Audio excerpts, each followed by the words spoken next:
your friend and my friend and the whole wide world friend is on the line. Your friend, a lady that doesn't mind speaking the truth. What the? And they hate her for it, but she loved them back. Pearl Davis is with me. What the? Out of Chicago. Pearl, happy White History Month.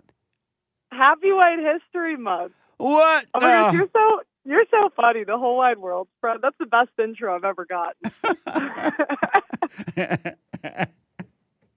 How was your 4th of July and White History Month? How are things going?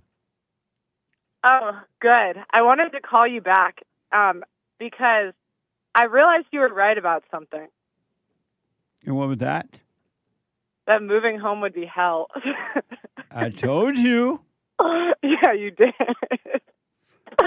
So I have a question. What is it with mothers and events?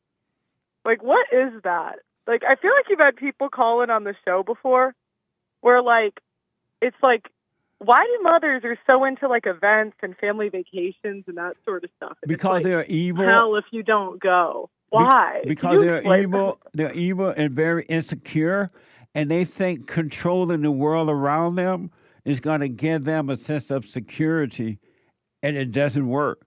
And it's nothing going to give them security but to come back to the truth. But they're evil, and that's why they try to control everybody and everything, to the point that if you don't do what they want you to do, they'll build an army against you. They'll yell at you. They're trying to control because they're insecure. They have no love. Yeah, it's crazy. They send like a whole army. Yes. And it'll be over like the smallest stuff where like you're just like, I don't want to do something. I know. And you're like, why is this world war? I'm like, women don't quit, man. When they're crying, they're lying. Yeah. But don't hold it against her. She cannot see. She cannot help. And you be you. If you don't want to go, don't go. And let her do it and say whatever she wants. And if she builds an army against you by trying to turn the family members away from you, wish them well too and go about your business. Don't be afraid to live your own life. Yeah, I'm moving like 10,000 miles away. I take your advice. But if you don't forgive her, she'll control you 10,000 miles away. Yeah, no, I know. I have, but I just like watch it now, and I'm like, it's kind of crazy. Are you moving overseas? No, I love America. I'm never moving overseas again. Right on. No, I haven't announced the city, but I am moving to a new city soon. Right on. And have you forgiven your mother? You gone to her, forgiven her? Yeah, I have. And what did she say when you went to her? It was just kind of a crash out. You know how it is. And have you overcome your anger? No, I don't think so. Why not? No, I don't know, because like, you know what I realized? It's like I kind of understood what you said the last time I was there, because you were like, you can't judge your thoughts or something. And I was like, Jesse, what do you mean? Like, if you have messed up thoughts, like, it's kind of your own fault. But I realized it sort of is, but like, it's like the third thought. Like, the first thought is like you reacting, and the second thought is you processing stuff, and then the third thought is getting angry. You know what I mean? Like, Right. it's always the third one. But do you realize that you're not your thoughts and you don't create thoughts? And that's something that you have to overcome, because if you want perfect peace, and you can have it if you want it, you have to stop thinking. I know. It's hard. I've been doing the silent prayer, actually, but sometimes I just get mad, so I don't know. Sometimes I just get pissed off. And when you get mad, what do you do? I'll either speak my mind or do nothing.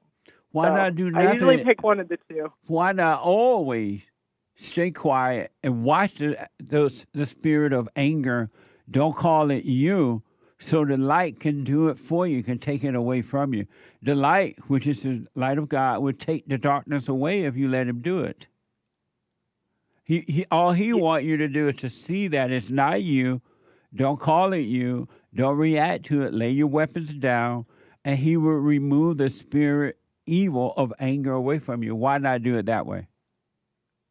Do you know what? The other day, it was kind of crazy. I was really pissed about something, and I did the silent prayer, and it was weird. I was like, that kind of happened where it just like went away, and I was so mad, and I was like, huh, that was cool. Yeah, because it's not you at all. It's just that all of your life you have identified with it, calling it you.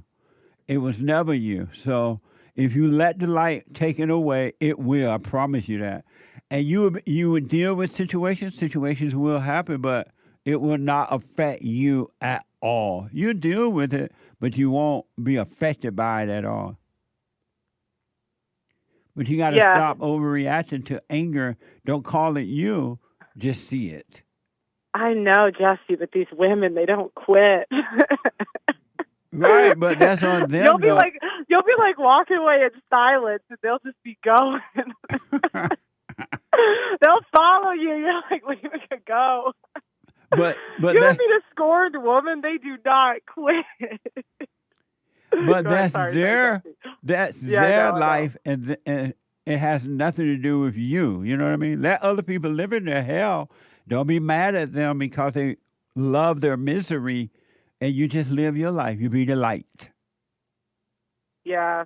Yeah, and you got to get away from them because they'll just like drag you back into it, you know? Absolutely, absolutely. Yeah.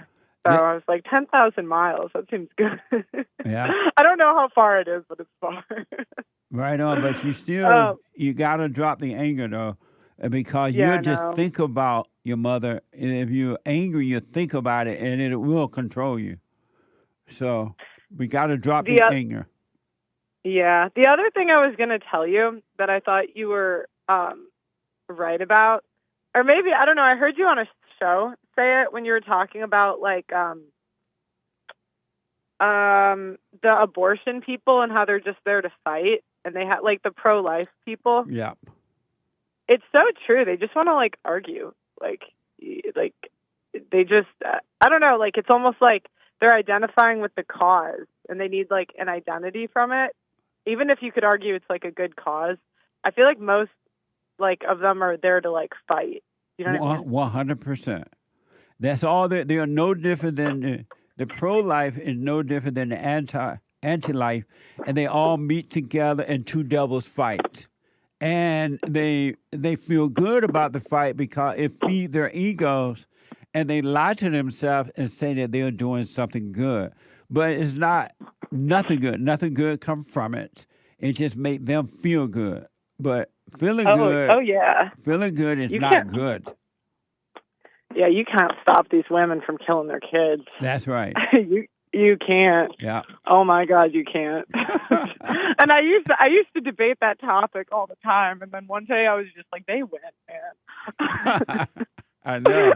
It's just two devils was- fighting. That's all. It's like a marriage. The husband, the man, and the woman get together. They get married, and then they fight. yeah, and I thought I was like doing something, and I was like, I'm doing nothing here. Yeah, Yeah, absolutely. they win. Amazing. Well, you stay with it. Stay with it. Stay with your silent prayer. Watch those thoughts. And you haven't seen anything, Pearl. It gets better and better and better. And when people hate you for telling the truth, you will not hate them back. You will feel nothing about it because you will have understanding. You will know that they are asleep and they can't help it. Yeah. Okay, well, I'm walking into a guitar lesson, so I gotta go. All right. Good to hear from you. Good to hear from you. Bye. Bye now. Amazing, Pearl Davis. Check her out. Pearl at Davis. What Pearl website? Just pearly things. Oh, yeah, Pearling Things. Pearling Things. Check her out. And the last thing for now, did this man take things a little too far?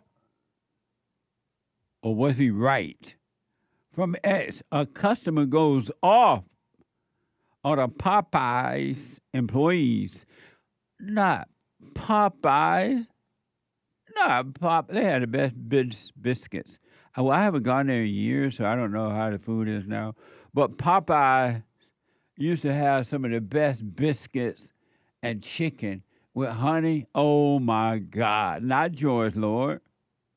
But a customer goes off on Popeye's employees for calling his wife beautiful. Watch this from X. Beautiful? You just said out of your own mouth what you said to her. How are you gonna tell me? We didn't say something else. No, you said she is beautiful. Yes or no? I said you're looking so beautiful. Why the do you say that? I'm sorry for that because we just. You please get this. Yeah. Am I crazy? Well, just Your wife comes to the store. Yeah, but Wants to pick up a freaking sandwich. Yeah, but Is she crazy? Yeah. That she sits through these compliments, these creeps? He just Right. give us a compliment. they made Why? they made a mistake. This is not your country. Yeah. This is not India or something, dude. Yeah. You're in the States. It is never okay Yes. to speak to a woman you Yeah. do not know and talk about her looks. Listen. You just do not freaking say it. Yeah, but they won't do it again. He immediately Okay, says you got to have some I just grace. left that. I do. Okay. I promise. Okay. Like I'm not a Yeah. crazy person. No, this is like yeah. insane to me. Yeah. One Indian appeared to be an Indian guy telling another Indian guy you're not in India. Well, no, I don't understand. If somebody tell you why she's beautiful, is that like a compliment? Is he like jealous or something? He doesn't want anyone paying attention to her? What do you think about that, Anchor Baby? Oh no, this guy's a psycho. He's Eh. like, I'm not a crazy person. I'm not a crazy person. Even the guy filming who was just filming, I guess the guy thought, he turns around to the camera guy, he's like, you getting this? Thinking he's totally on his side, but he involves him, and the guy, whoever he is filming, actually is kind of disagreeing with him. He's like, well, they won't do it again, calm down. Everybody in there knows he's acting like a total psycho. I know he like acting crazy while saying I'm not crazy. Yeah, everybody in there knows he's acting like a psycho. Why It is was he a that compliment. chick that somebody compliment? He must be jealous. It was a Of compliment. the I'll say woman. this, though. What? I am very familiar with Indians and growing up with Indians and immigration and all that. Over there in They have a- Canada? yeah, in Canada. Oh, okay. And they definitely have they're definitely very bold and confident with women. I'll say that. They're very bold and confident with women. What that mean? Like, it can be anybody, old, young, with a man or not. Some of these young Indian guys are very bold in approaching, complimenting, and trying to get close to women. Oh, so the worker who allegedly said to this man's wife, "You're beautiful." Yes. That was a bold move, Well, it reminds me of these Indians that I'm thinking of. right? So it is a bit of a culture. I think there is a culture shock going on there. And they should not say.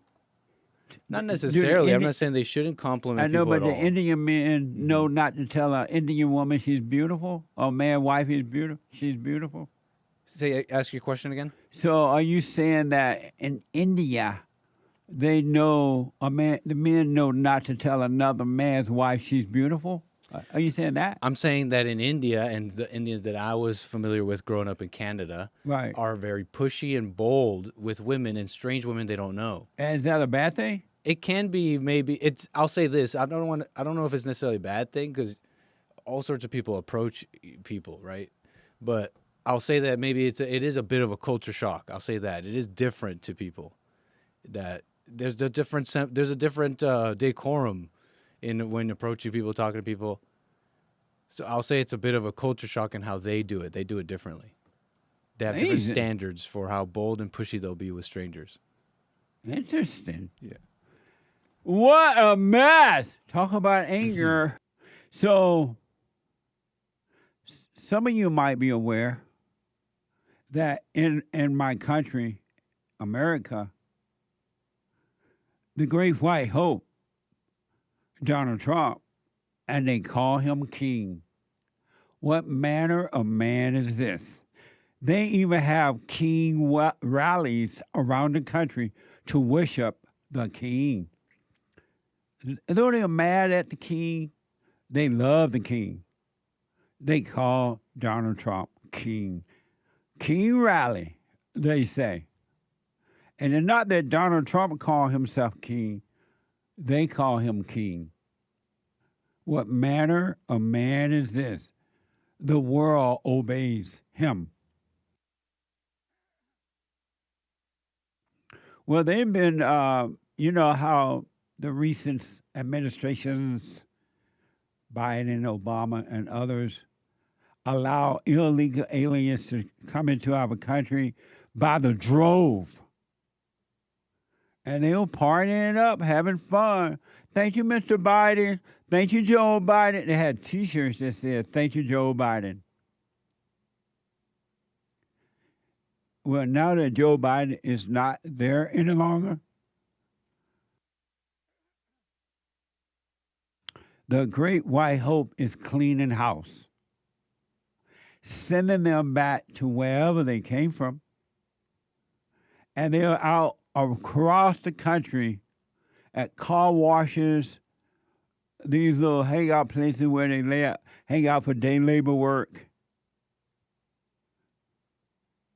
And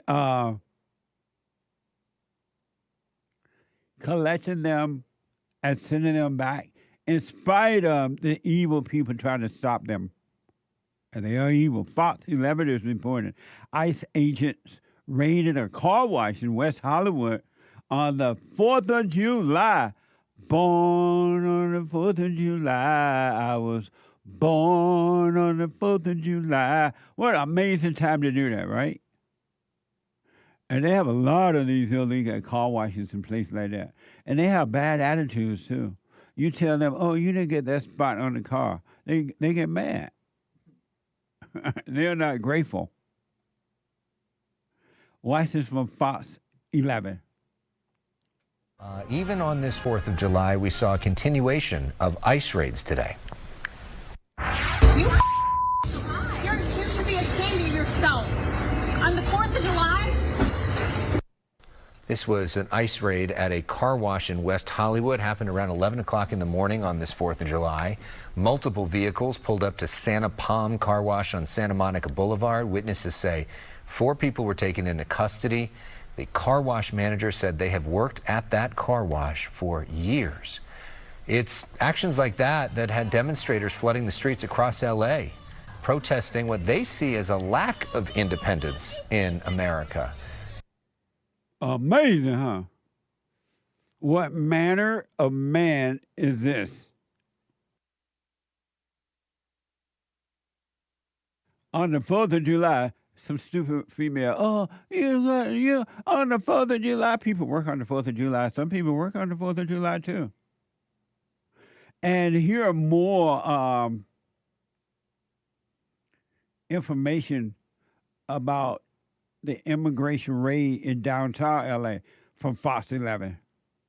No more occupation! No more occupation! No more deportation! A large rally making its way through downtown L.A. where marchers took advantage of empty streets since 4th of July celebrations here were postponed. It wasn't as big as the No Kings protest that we were a part of a couple of weeks ago. No one is taking what is happening to our country seriously enough. This march, part of the 50501 movement, Free America Weekend of Community Actions. Skyfox, you can see the crowd facing off with uniformed personnel outside the federal building. In Los Feliz, it was the Free America Weekend rally organized by Women's March. We are protesting the inhumanity and the cruelty of this government and what they're doing to our community. A much smaller group outside the Joint Forces training base in Los Alamitos, the Lavender Democrats protesting the deployment of National Guard troops to help federal forces.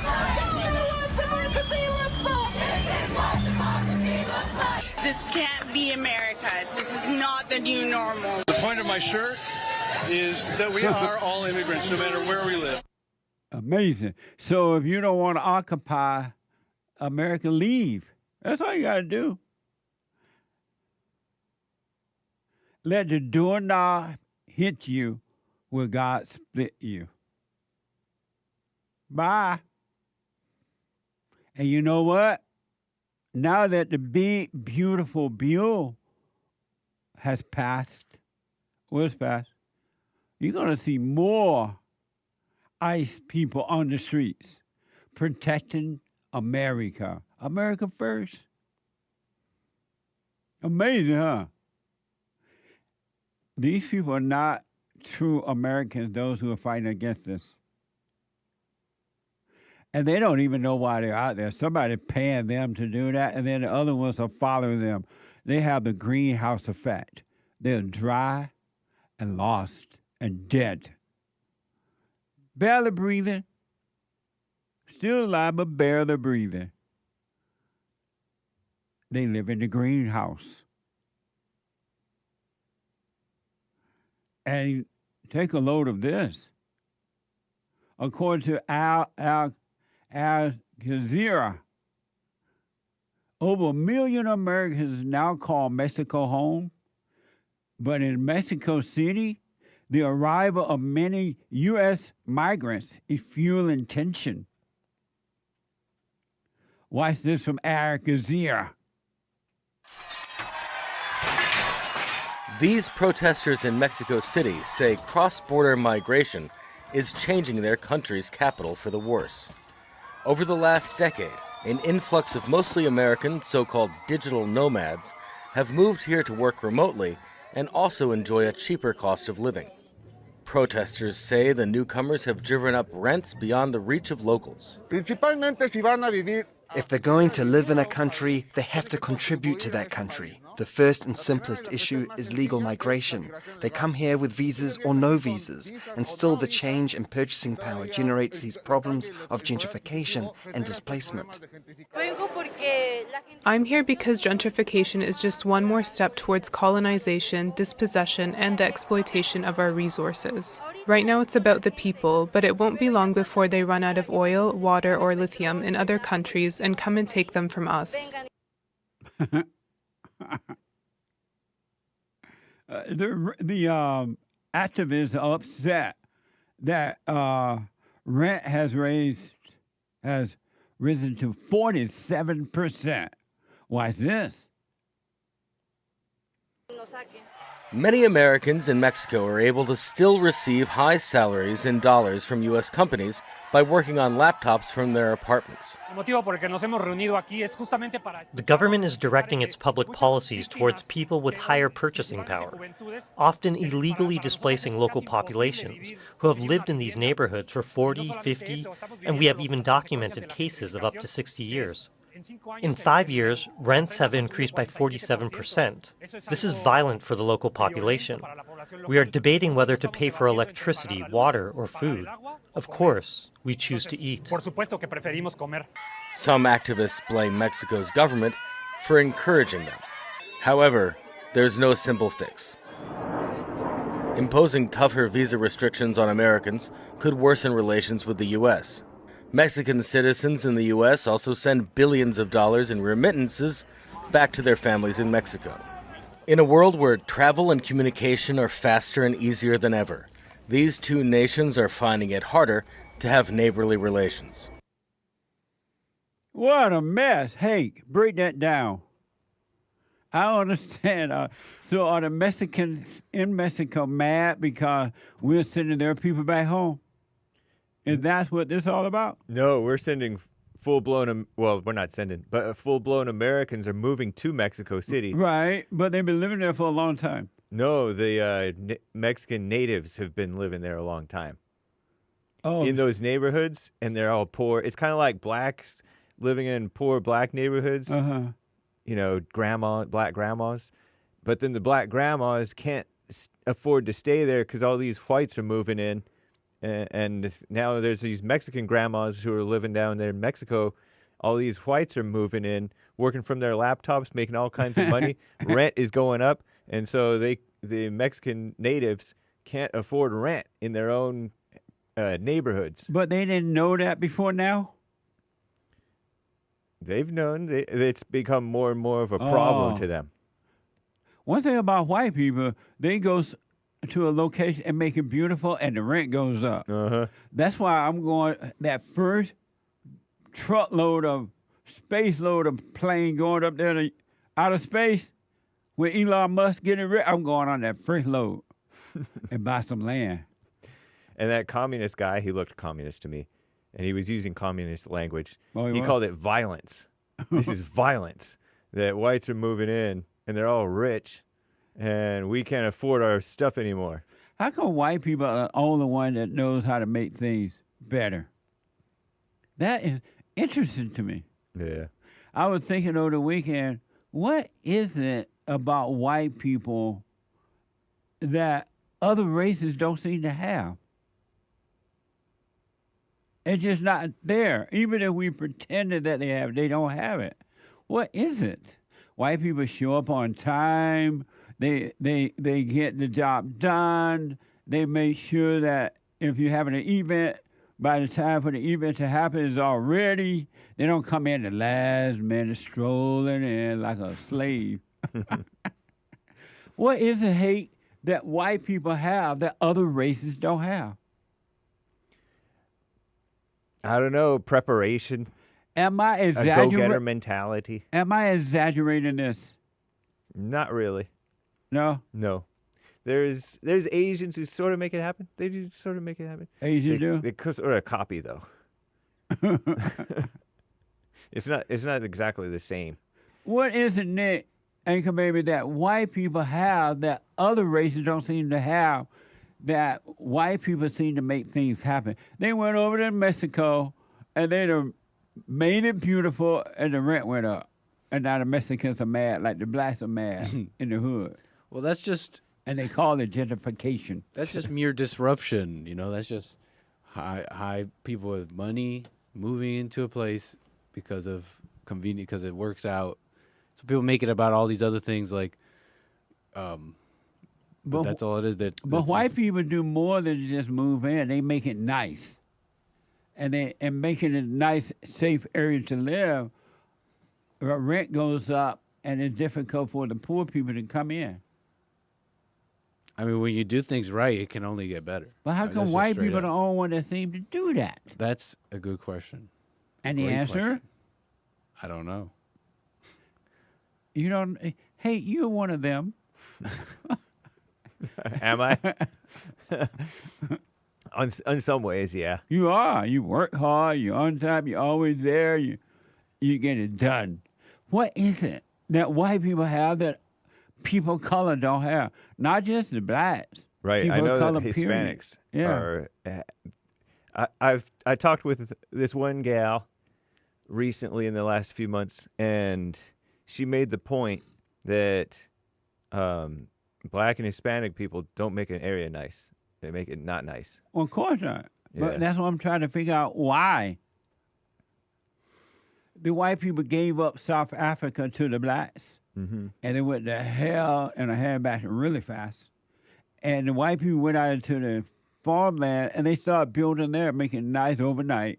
And the blacks are mad about it. But what is it? I really want to know, folks. It's White History Month.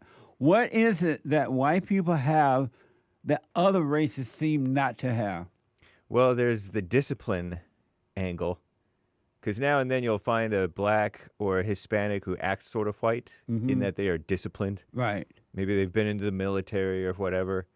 And that discipline helps a lot in terms of keeping your place nice and adding rather than taking away from a place, being an asset rather than a liability to where you're contributing. Maybe that's it. And I also noticed that rather than learning from the white people, going to them and ask, what is it that you guys are doing that make things work? So I can know what to do. They get mad and want to run them away, run them off. They blame them. That's another thing is paying attention. If people are paying attention to what's going on around them and to themselves, then they naturally aren't descending into being a tumbleweed. Good point. They catch themselves when they're being a little bit off and all kinds of stuff like that. Well, Over in Mexico, they mad because the white man went over there. They realize that the litter is actually not nice. Stuff like that. The crime is really not safe. Right. Why, Lord? Why? Why the whites, Lord? I want to just say this and do what you want. I want you to know, for those who want to overcome it, I counsel with men and women around the world all the time. We have the women's forum, the men's forum, and then we have the women's forum on first Thursday night of the month. Sunday morning meetings. I want you to know, and this is not like hearsay, you can have perfect peace. You can have a clear mind and perfect peace right here on earth. Right here on earth. You don't have to wait to die. You don't have to wait. You can have it right this very moment if you want it. If you wanted it. Really. You don't need to be you any longer. Christ came, the Son of the Father, so that you can have perfect peace. It is done. It is finished. And if you are suffering within, you're lost. If you're suffering within, you're asleep. If you're suffering within, it's because you love your thrills, you love your pain. You don't have to suffer any longer. It is finished. It is done. And you can be free of anger, of stress, of loneliness, of suicidal thoughts, up and down emotions, feeling good and then feeling bad, feeling happy and then feeling sad. You can be free of fear. You don't have to cry at night. You really can be free if you want it. The only reason you're still living in the darkness of your imagination, you don't want to come into the light. You don't want to come into the light. You love your misery and you love blaming others for the way you feel. You get mad or you feel insecure or you feel shy or whatever. You're quick to blame somebody else for the way you're feeling on the inside. Think about that. Because it is happening within you. It's not happening on the outside. And no one, except your parents, to blame for what happened to you. But as an adult, no one is to blame for what you're feeling on the inside. But you feel like a victim. And you blame others. You make me mad. You made me uncomfortable. You made me sad. You made me this. And you made me that way. It's a lie. And one last thing. Well, I don't know about one last thing. But one thing I want you to know about a victim in any form or fashion. Now, if somebody in a crime is a victim of a outside crime, that's a different story. But I want you to know people who cry victimhood, people who claim to be a victim, people who blame others for the way they feel, whether good or bad, and you can bank on this. You can put your Bitcoins on it. You can put your cash on it, all your pennies. A victim, a person who claimed to be a victim in any form or fashion, except for you attacked visually, you didn't know it, right? A victim claimer is a very dangerous and evil person. A person who pretends to be a victim emotionally, mentally, or whatever, blaming somebody else that you can't make it in life. Somehow or another, the world is holding you back. A victim.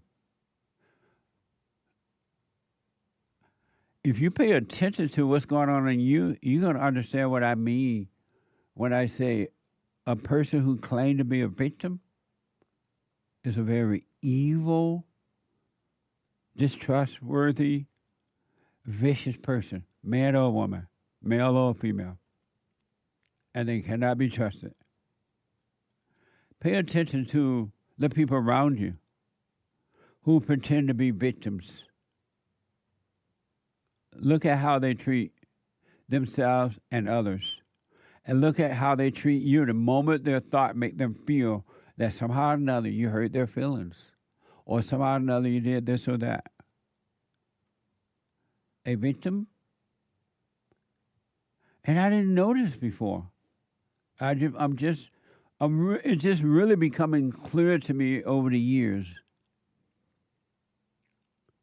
A victim, anyone who claimed to be a victim, is a very evil person. Really. I would watch out for them. Do what you want. But I'll watch out. I'll be aware. But don't judge. They are asleep. And they don't know it. But a person, whether it's male or female, doesn't matter the color, claims to be a victim, I would back off because they will hurt you too. And they're always plotting and looking for something to blame you for. And believe me, they already have formed a team against you. Don't think that they have not. They have already found other victim people or person that they're already agreeing with, and you don't know it. A victim is an evil person. Just FYI. Do what you want with that. When Christ said, and I repeat, and it's not even Bible thought for Thursday, a person with anger is evil and is a murderer. Because they're murdering themselves first within. They're in turmoil. They're suffering. They're killing themselves within. And you can't trust them either. Just know that. Amazing, huh? I want to do a quick White History Month. Happy White History, by the way. It's so sad. I'm using the word sad, but I don't feel sad. But for communication purposes. It's so sad that most people are miserable in their lives unnecessarily. And the misery that they bring upon themselves and others is mind-blowing. It's sad. I have a White History moment. And this came from my producer gave this to me, and John sent this to my producer.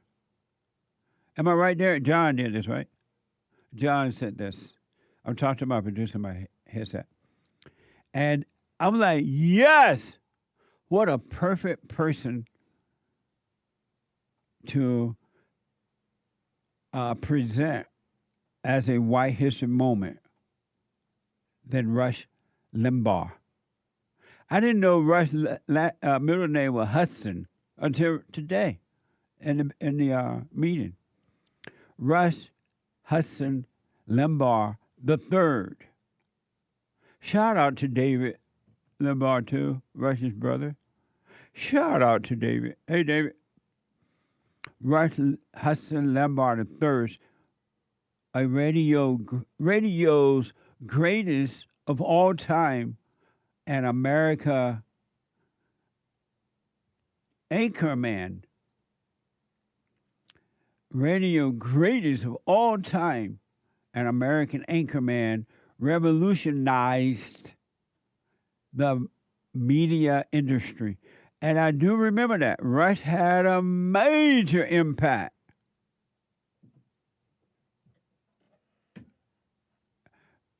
on radio, in radio and the media. I may be wrong, but Rush was one of the first men to be in radio. And it woke up the world. He was so smart. May his soul rest in peace. But he was so smart, it wasn't even funny. And it was always interesting and always right on the money. Rush Limbaugh, listen to this, watch this, from the Washington Post.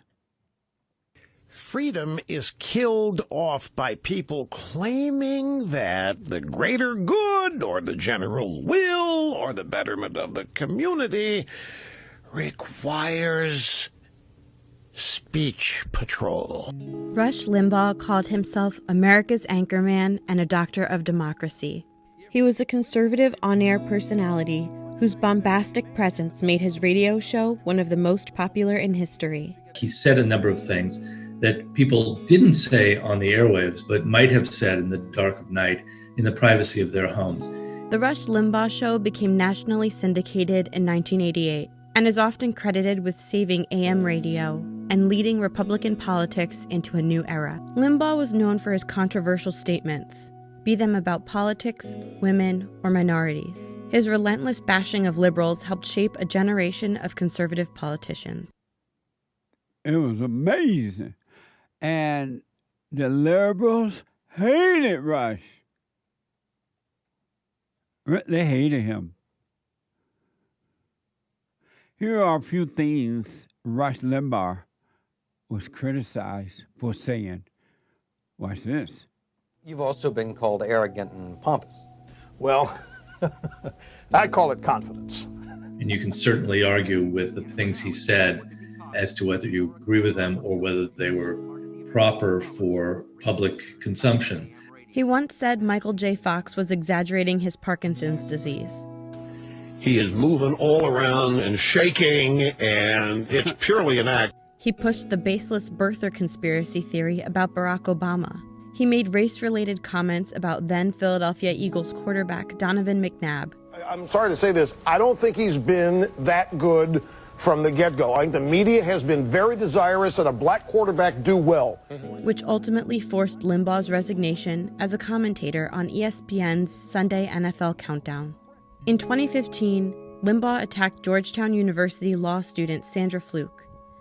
Congressional Democrats had invited her to speak in support of contraceptive coverage mandates for health insurance companies. Without insurance coverage, contraception, as you know, can cost a woman over $3,000 during law school. For a lot of students who, like me, are on public interest scholarships, that's practically an entire summer's salary. Limbaugh degraded her on his show. It makes her a slut, right? Makes her a prostitute. She wants to be paid to have sex. Republicans and Democrats condemned his comments. Limbaugh later apologized, but maintained that he was unfairly criticized. Amazing. I remember that too. Who want to pay for your condoms? What the?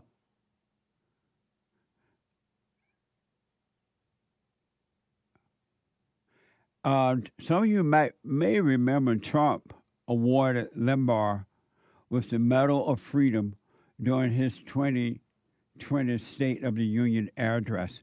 This is from the Washington Post. Limbaugh had notable influence in the Republican Party. His millions of listeners were mostly conservative.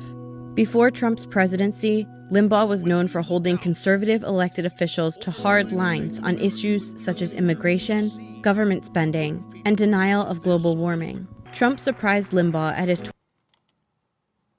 Nope. Okay, issues there, but Trump surprised him by giving him the Medal of Freedom award during his 2020 presidency. Not only was Rush Limbaugh the Hake Report former competitor, he was a great radio talk show host. And he had a major influence on society. He really did. It was major. And Rush Limbaugh will always be remembered. May his soul rest in peace. Not bragging, but I was a guest on his show at one time. And it was fun talk. It was a very, very nice discussion. Shout out to his brother David. May his soul rest in peace. Rush Limbaugh will always be remembered. And what an amazing white history moment. Nice, huh? Amazing. And one last thing. Remember when we played, some of you might remember, we played a video of these young people going to the military. And I believe this was under Joe Biden or the fallen Messiah, Barack Obama. But I think it was Joe Biden. The people were going to the military not because they want to protect the country, they wanted benefits. Watch this from X. Here's a video of a woman confessing she didn't join the military to save her country. She's like, what? I didn't join the military to serve my country, but for the VA loan and student debt relief. Watch this from X. I would just like to announce that I did not join the military to serve my country. I joined the military to get a VA home loan, the GI Bill, and student loan forgiveness. That's it. Black and proud. Black excellence. Free stuff. Thank God the Great White Hope is there, so this kind of mess can stop too. My country is gone. This is hell on earth. Let me go to Maya, a first-time caller out of Massachusetts. Maya, you are on the air. Hello, Jesse. Hello, Can you hear me? Maya. Welcome to the show. Hi. Thank you. Jesse, I called in about the biblical question. I'm sorry, I'm a little nervous. Is it hard for you to let go of the past? Is that it? Is it hard to say goodbye to the past, to people, or to a person? Well, where I live now, I have a few acquaintances. I know now that there is no such thing as real friends, but I'll miss them, but it won't be as hard as saying goodbye to my house.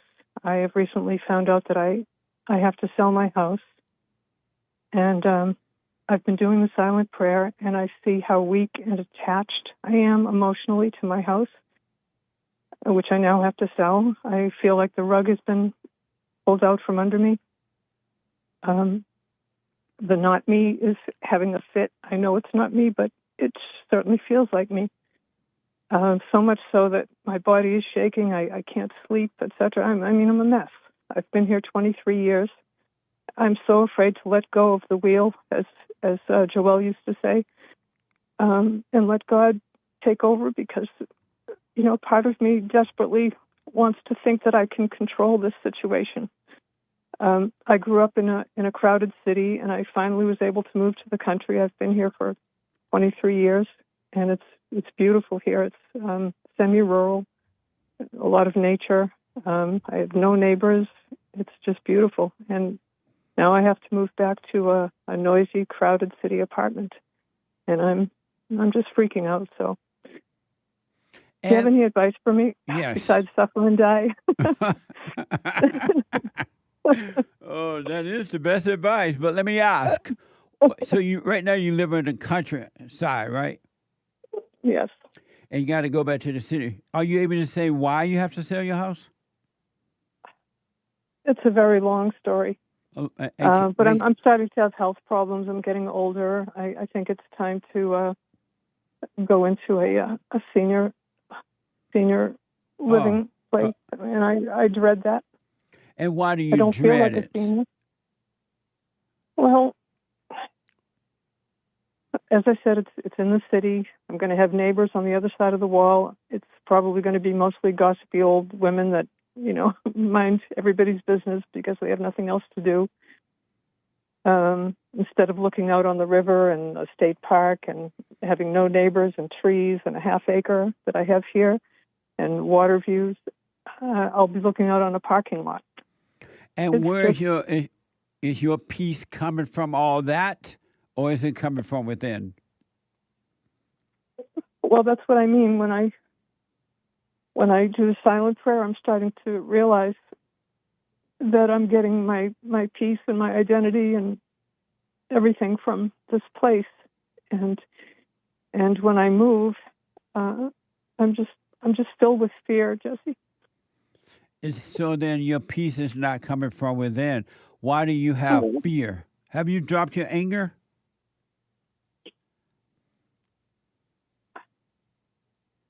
I'm not sure. I'm not sure. I'm doing the silent prayer, and I've forgiven my parents, but they're both gone now. I'm close to your age. Do you have fear? Yes, I'm filled with fear. Why don't you? I never thought that I had fear until recently. Why don't you drop the fear drop the anger so that the fear can disappear? Because the fear is not real. Is that what it'll take? Is my fear a symptom that I still have anger?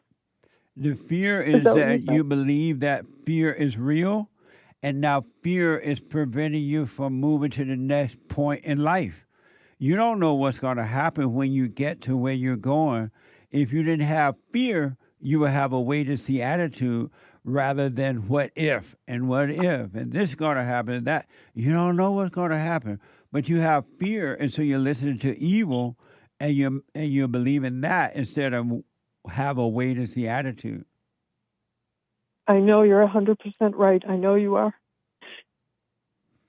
And so why don't you drop the fear then?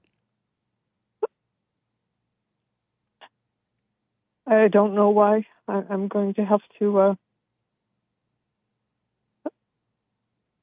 continue to address that in my silent prayer. Do you want to know how to drop the fear?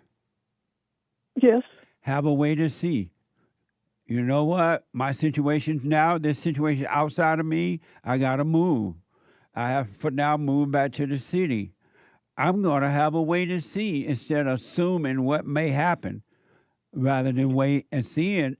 And the Father inside of you will take care of you. You'll be fine. I tell myself that, and some days it works, and other days I'm a mess. What a mess! So why not mess. live with that mess and not call it you and let the Father take that away from you? Yes, that's what I'm going to try to do. You're right. I know you're right. Don't try to do it. You right now you have fear about moving to the city. You don't want to move to the city. The mind, the thoughts, which are always lies, telling you what's going to happen. Be aware of all that going on inside of you. It's happening inside of you, and be aware of it. Don't run from it. Don't deny it. Don't try to avoid it. Just watch it. Christ is the light, and the light would take care of all those things. If you would just be aware, and you got to make this move, make the move if you need to make it, but be aware of what you're feeling, what's happening on the inside, so you can overcome that. The light will take it away from you. Okay. Thanks, Jesse. That makes sense? Yes, it does. And so, shaking in your boots, in fear, but don't call it you. Just watch it. Just watch it. So that's the ego nature that you must die from. Christ said that we all must die from the false self. And you're not your thoughts, you're not your emotions, and you're not your body. You're none of those things. And this is a perfect time to be aware and overcome it, because it's all coming up now. It's overwhelming you. And so let that be, but don't call it you, and just do what you need to do. All right. I know you're right. I know, I sense, I've always sensed my whole life that everything you're saying is true. Yeah. Now it's really, I really have to put it into action. Yes. And have a way to see about this place. You may not end up going there. You may end up going somewhere else or not have to leave at all. But the point is, you got to let all these demons inside of your mind and body be taken away from you. And now it's the time to really buckle down and let that happen and do what's in front of you to do. Yes. whatever needs to happen to the ego, let that happen. Let the fear happen. Let the worry happen. Let all that happen, and don't call it you, and it will be taken away from you. All right. Thank you very much, Jesse. I wish you well. Let me know how it goes, all right? Okay, I will. And you Thank doing you, the Jesse. silent God bless. prayer? You doing the silent prayer every morning, every night? Yes, I am. Okay, stay with that. Stay with that. I'm telling you, Maya, and it's the truth. What you're thinking and feeling is not real. It's not you. It's happening inside of your body, your mind, but you're not your mind. You're not your body. You're not your thoughts. So let that happen. Just be aware of it and trust the light, and the light will take care of you. Jesse, can I mention one more thing? Yes. That's related to this? Yes. Or it's related in a more general way. Okay. When I was very young, about in my early 20s, maybe 22, I was exposed to something very similar to this silent prayer on another radio show that I won't mention. And I began doing it, and my life started changing for the better in so many ways. And then I made the mistake of thinking, okay, I've got it. Yeah. I grabbed it. I grabbed the wisdom. I understand it. Now my life's going to be great. And then I stopped doing the silent prayer, whatever you want to call it. And of course, things reverted back to bad things because I started reaching out to people, relationships and places and travel and fun and parties for my fulfillment. And I gradually forgot all the things that I had learned. And so now at this age, having to start all over again, it's so much harder to do. Yes. And I regret, and that I know that that's the devil telling me that, you fool, you shouldn't have done it, and it's just taunting me with these regrets, and it's so much harder to do it when you stop. So I would advise everyone, once you start on this path, don't stop, because it'll be much harder to get back on it.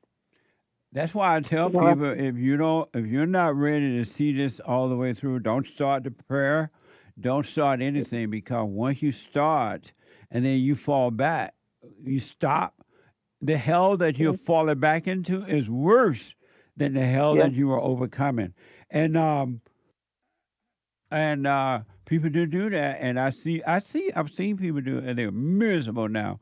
But I want you to know, because of time, don't worry, don't believe those thoughts. They convince you to stop doing it. Oh, you made it now. You got it. You understand it. And they convince you to stop doing it. And then when you stopped, they brought the hell up on you, and they laughed at you.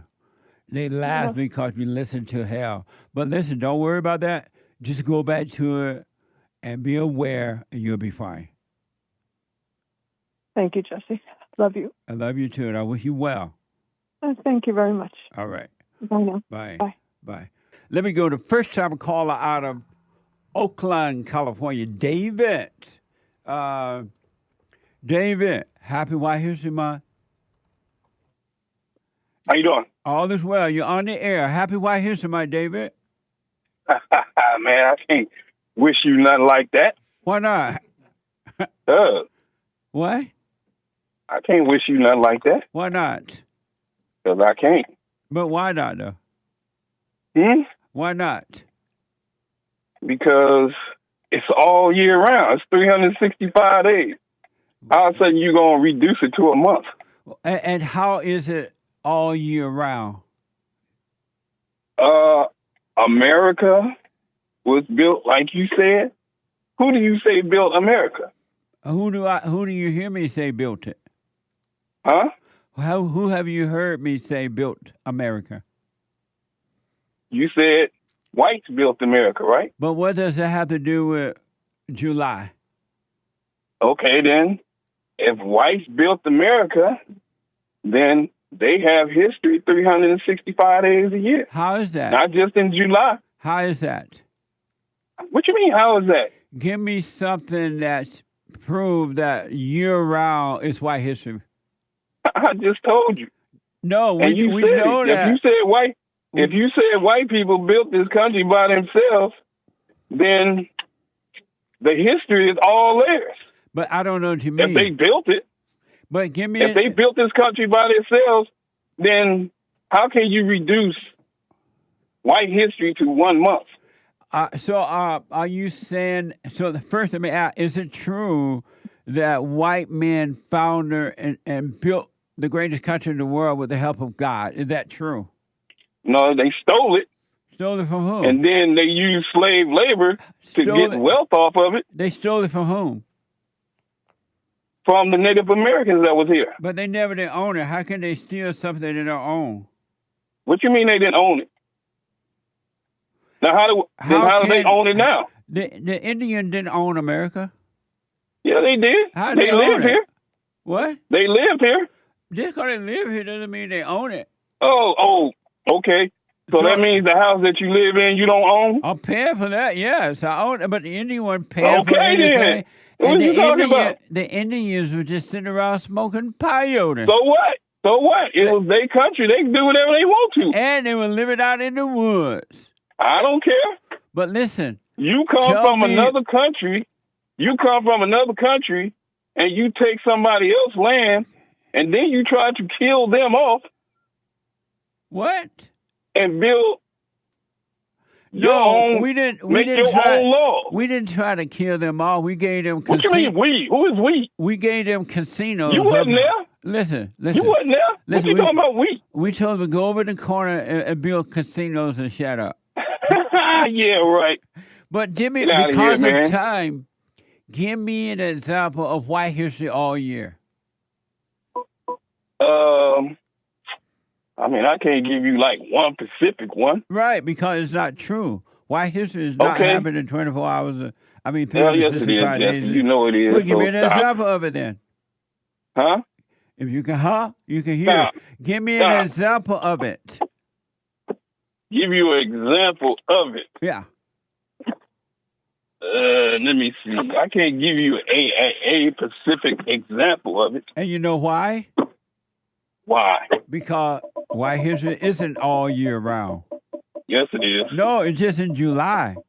No, it's not. Well, you don't have, out of 365 days in a year, you should be able to give me an example of white history, at least one example.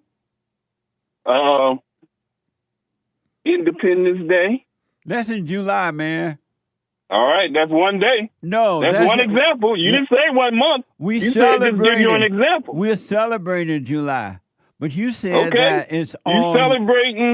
You celebrating Independence Day, David.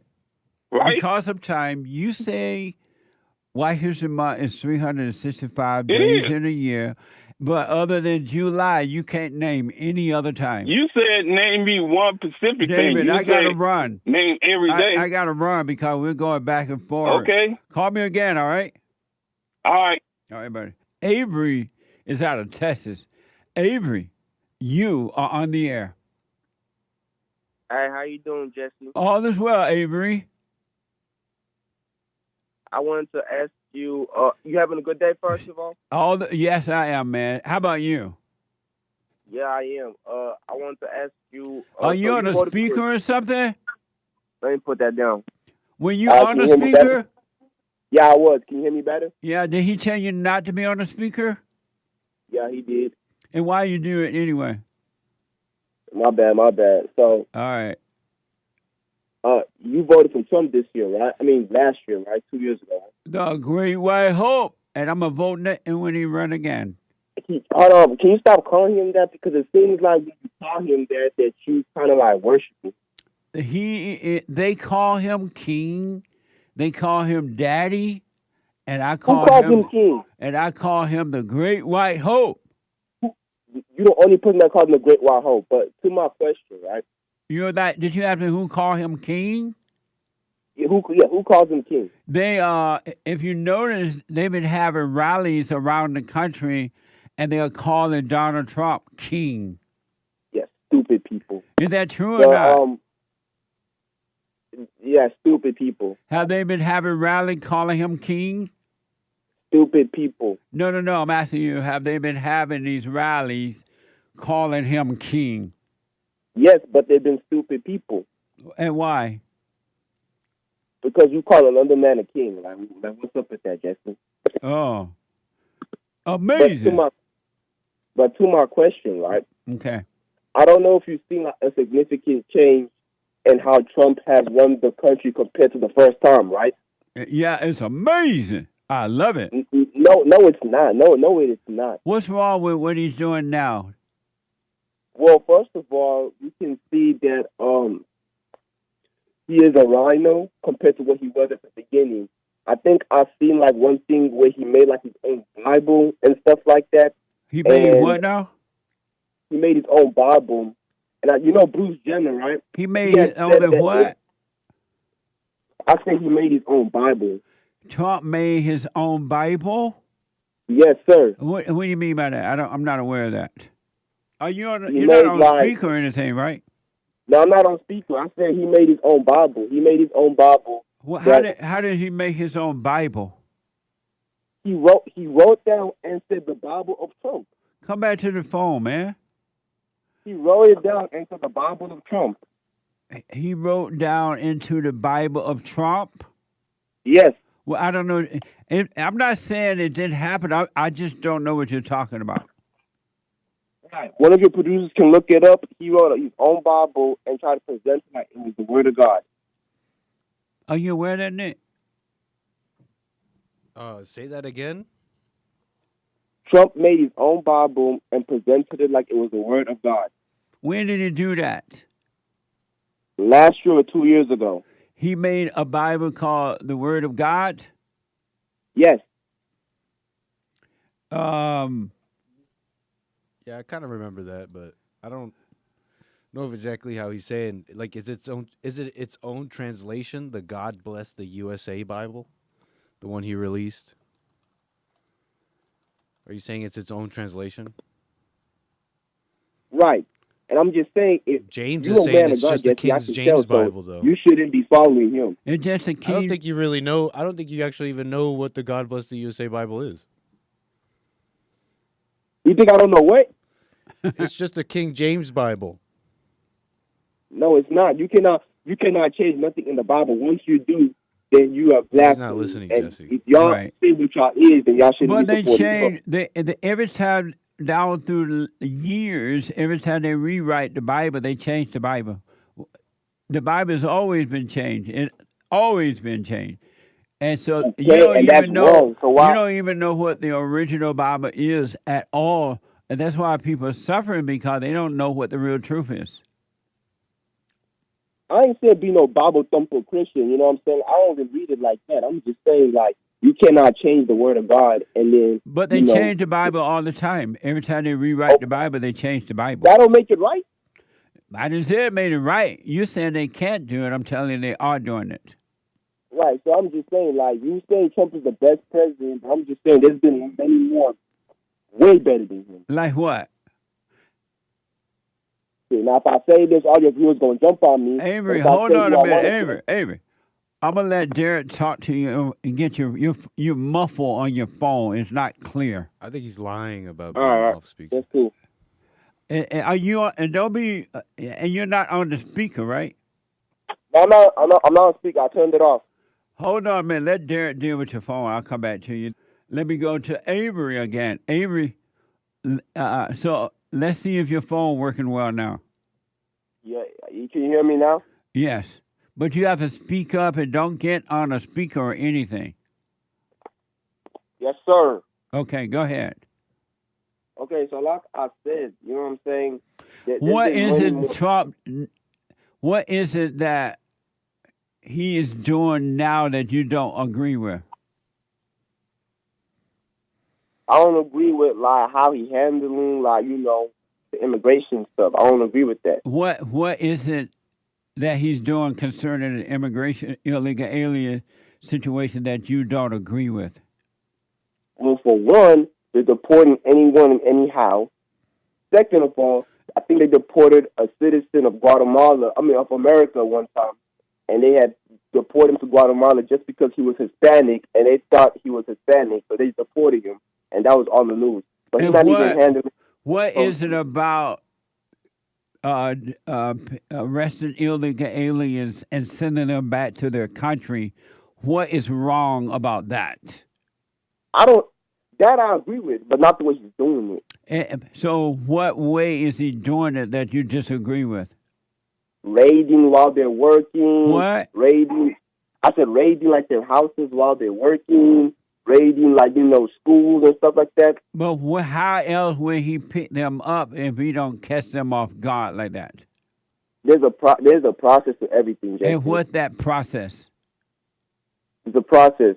You go out, you ask people for their things. You don't just straight up deport somebody. What is the process of picking up illegal aliens and taking them? What process you think he should take? It's basically halfway kidnapping. You don't know. No, that's not what I asked you. What process? You don't like the fact that he's going out to these jobs and homes and getting the illegal. What process you believe the president should do in picking up illegals? Oh, my goodness. By doing a better process, not just picking what people process? Up. There's a process. What is the process you think he should do to pick up illegal aliens? Jesse. Yes, sir. There has to be a made process. I don't think just what process he's going around picking them up in the way that there's no other way to do it. But what process you think he should do? I think that they should have a place to where they talk about it, like a center where they talk about it, see their political stance, see if they have a criminal record. If not, let them stay. But they do have a criminal record. They broke the law to come into our country. So that's a criminal record. Do you agree to that? I can halfway agree. Do you agree to that? I can halfway agree to that. What do you mean by halfway agree? Did they not break the law to come here? Jesse, you're not understanding. Did they not break the law to come here? Okay, yes, they did. Yes, so they did. how They would did. you halfway agree to that? What do you mean you halfway agree? Because you're not understanding their situation. See, But tell me how you halfway agree that they broke the law to come here so they have a criminal record. How are you agreeing with that halfway? I understand their situation. You're not understanding the situation. What is it that you don't understand about them breaking the law to come here? No, but you're not understanding why they're doing it, though. That's they're doing it because they wanted to come here, so they broke the law. Right, but you're not. They could face, they could be trying to get killed. They could, what I'm saying? You're not listening to that part, though. What point? They could be their country. They could be getting killed. They could be doing this and this. You don't know why they're running away. I don't need to know why. I just know they break the law to come here. And so whatever excuse they make up for breaking the law, that doesn't give them a right to break the law and come into someone else's country. Do you disagree with that? So you have no sympathy for them? Do you disagree with that they don't have to break the law because they can come through the front door? Let's say they need refugee protection. They can come through the front door. That doesn't mean they got to break the law. Am I right or wrong about that? You're 50% right. How come I'm not 100% right about that? Because you're not understanding the full picture of things. I understand that you said, what about if they're a refugee? They can come through the front door. They're a refugee. We have that okay. But they're breaking the law. So how is that? Why is it that you don't agree with that 50%? I mean 100%. You know how many years it took to get here? How many years it took for who to get here? My family. So did you break the law? Your family break the law to get here? No, they came from Africa. They couldn't break the law. So then we're talking about lawbreakers. But you know how many years? It takes too many years, Jesse. Not everybody got that patience. Let's say it takes 1,000 years to get here. Does that give them a right to break the law to get here? It don't give them a right, but you can understand why. I understand they want to come here. I do understand why. But that still doesn't give them the right to break the law. Is that right? You could say that. No, is it right? Not I could say, is that right or not? Yeah, you could say that. I think. No, I is think, that right or not? You like yes or no. You like yes or no answers, don't you? Is that right or not? Yeah, it is right. Okay. So what's your complaint then?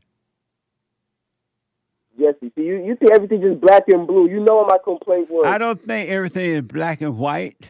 I mean, I don't think everything is black and blue. It's black and white. It's either right or it's wrong. Which one's right, black or white? I don't know. To me, if they break the law, that's black. If they come in through the front door the right way, that's white. Huh? If you can you can hear. No, I hear you right, but I'm not even going to entertain that. But I see your point, Jesse. Okay, go ahead. I see your point about that, but you can't tell and me what's that. My point? About the the whole illegal stuff. I hear your point about it. That laws matter before emotions. I hear your point on that. Right. But you can't tell me that Trump 100% is a straight Republican man who's Christian values. You can't tell me that. So what now? You can't tell me that Trump is 100% straight Christian male who's a Republican to the core and does nothing wrong. You can't tell me that. But who said that? Man, the way you be on this show is talking about Trump. No, who said that? Who said that? That Trump is a white, conservative, straight Christian man. You did. But he is, as far as I know. No, he's not. I mean, he's conservative, but he's not what's it called? An example. He's not an example to follow. And meaning what? And what do you mean by that? How is he not an example to follow? Because he'll bend down if he needs to. That's what I mean by that. What do you mean by he's not an example to follow? Because he don't stand on his principles. What principle is he not standing on? Okay, so when they had asked him on like a whole separate thing, they said, "Would you allow a trans to go inside your hotel bathroom?" He said no. But then when they said Bruce Jenner came into your hotel, would you allow her? And he said yeah. So I'm like, which one are you, Trump? Are you conservative or you not? And that's the same as you wanted the illegal aliens to come into the country? Nah, Jesse, you twist. Nah. Answer the question though. I don't know what you're talking about, so I can't respond to it. I can't make up a response. It's not the same thing though. That's because I sympathize with people. See, you say Happy White History Month. I ain't never heard you say Happy Black History Month. I was gonna come on you and wish you a Happy White History Month, but you're not gonna do it. Like, nah, you've never said Happy Black History Month. So you will only wish me Happy White History Month if I wish you Happy Black History Month? Yes, sir. Why? How is that fair? Why don't you treat people the way how's that fair? That's the most fairest thing. Why don't you treat people the way you would like to be treated? Because you don't treat me the way I'd like to be treated. I've been talking to you. I said Happy White History Month to you. But you didn't say Happy Black History Month when I called you 2 years ago. 2 years ago? I don't remember a call from 2 years ago. What the? Yeah, I said Happy Black History Month, and you asked me what is that. And what did you tell me? I said it's when, our ancestors, fought for the country, and you were like, they didn't fight for nothing. You said you're from Africa. My parents are. I'm from here. But so your ancestors didn't fight for America. They live in Africa. Hey, Jesse, all Black History Month is all Black History Month. It ain't just about America. So are you saying the same Black History Month in America, it's the same Black History Month in Africa? It was the same cause. How could it be the same if they're two different countries and two different people? Well, because I'm from South Africa, so it's basically like the same spot. You're from South Africa? That's even worse. Why? Because the blacks in South Africa have destroyed that ever since the white man let them take over. How can we destroy something that we had first? That was our country. That wasn't your country. White people were there first. What? What? White people were there first, not the blacks, man. They came after the whites. white people were in Africa before black people. I done heard it all from you, Jesse. No, it's I true. Is that true, I Nick? could never hear it. That what is? Hey, come here. I had a white man. Would you believe the white man? Absolutely not. I would believe him less. Why? I ain't gonna say too much. Why I ain't not? gonna say too much. What do you mean you ain't gonna say too much? No, I ain't gonna say too much, but How old are you? 20. You're 20? Yeah, Do you love white people? I love everybody. Do you love white people? I love everybody. Do you love white people? Here we go again. When I say I love everybody, what that means? I asked, do you love white people though? I didn't ask you about everybody. Yes. You love white people? Yes, I do. Okay. So Hake is going to tell you the truth about white people being in South Africa before the blacks. Hold on. According to Lauren Southern's documentary, she was on your show several years ago talking about the South Africa farmlands. There was nobody in Cape Town when the Dutch arrived and they founded South Africa there. And then they expanded and built up the place. It was basically uninhabitable, and they made it habitable. Now. I don't. Hey. Yes. Where did you get that racist? Where did you even get that from? From the Farmlands documentary. It's on YouTube for free. You really believe that South Africa was just empty when the Caucasians came? Cape Town was, yes. Cape Town, South Africa. Out of all the other cities have people in it. They built up the country. It was not a country before that. There were nomads. Who was there first, though? What color was there first? Let me ask you, where is Nobody. your proof that black people were first in Africa? Me, the real niggas. No, where? Nice. Where's your proof that the blacks were there first? Jesse, come on. It don't make sense that we got colonized by Great England. We got colonized by No, them. where's your proof that the blacks were there first? Because how can you colonize a country or people if we was You're already not there giving. first? I'm asking you a question though. Where is your proof that black people were there first? I already told you, the real niggas. We was there first. All you're doing is repeating what somebody else tell you. I'm asking you. I don't know what nobody tell me. I'm telling you what it is. Haken just gave you the truth about proof about white people being there first. You're saying that black people were there first. Where's your proof that black people were there first? How I'm supposed to show you that? It's Africa. But how do you know it's true then if you don't have proof? Wow, it's amazing.